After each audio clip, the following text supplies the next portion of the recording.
সরকারি কর্মচারী সহ যে কাউকে মেম্বার অথবা কাউন্সিলর পদে নির্বাচন করার সুযোগ রেখে প্রধান উপদেষ্টার কাছে রিপোর্ট জমা দিয়েছে স্থানীয় সরকার সংস্কার কমিশন। গ্রাম আদালত বিলুপ্তি, উপজেলায় ফৌজদারি ও দেওয়ানি আদালত স্থাপন, সরকারি অর্থ বরাদ্দ বৃদ্ধি, স্বাস্থ্য সেবার মান বাড়ানো সহ বেশ কিছু প্রস্তাব করেছে স্থানীয় সরকার সংস্কার কমিশন। এ উপলক্ষে রাজধানী ফরেন সার্ভিস একাডেমিতে সংবাদ সম্মেলনে সংস্কারের আগে নির্বাচন অর্থবহ হবে না বলে জানান কমিশন প্রধান ডক্টর তোফায়েল আহমেদ। ফাজলে রাব্বির রিপোর্ট। প্রাথমিক প্রতিবেদন জমা দেওয়ার প্রায় 2 মাস পর রাষ্ট্রীয় অতিথি ভবন যমুনায় প্রধান উপদেষ্টার কাছে চূড়ান্ত রিপোর্ট জমা দিল স্থানীয় সরকার সংস্কার কমিশন।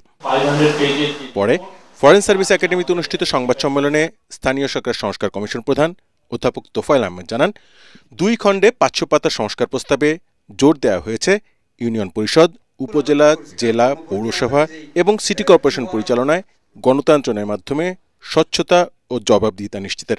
জনপ্রতিনিধি নির্বাচনের ক্ষেত্রে মেম্বার ও কাউন্সিলররা সরাসরি ভোটে নির্বাচিত হবেন। তাদের ভোটে নির্বাচিত হবেন চেয়ারম্যান অথবা মেয়র। চেয়ারম্যান যিনি হবেন, চেয়ারম্যান কাউন্সিল এবং সভাধিপতি এরা পূর্ণকালীন।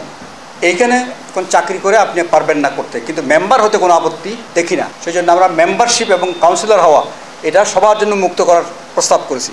সরকারি বেসরকারি যেই চাকরি করুন, এটা আপনি ইলেকশনটা করতে পারবেন। কমিউনিটি ক্লিনিক এবং ইউনিয়ন স্বাস্থ্যকেন্দ্রকে একীভূত করে একটি নতুন স্বাস্থ্যকেন্দ্র করার প্রস্তাব করা হয়েছে গ্রাম আদালত বিলুপ্তির।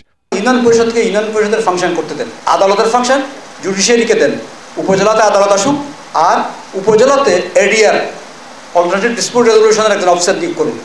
সংবাদ সম্মেলনের প্রশ্ন ছিল জাতীয় নির্বাচনের আগে স্থানীয় সরকার নির্বাচন বিষয়ে কমিশনের অবস্থান নিয়ে।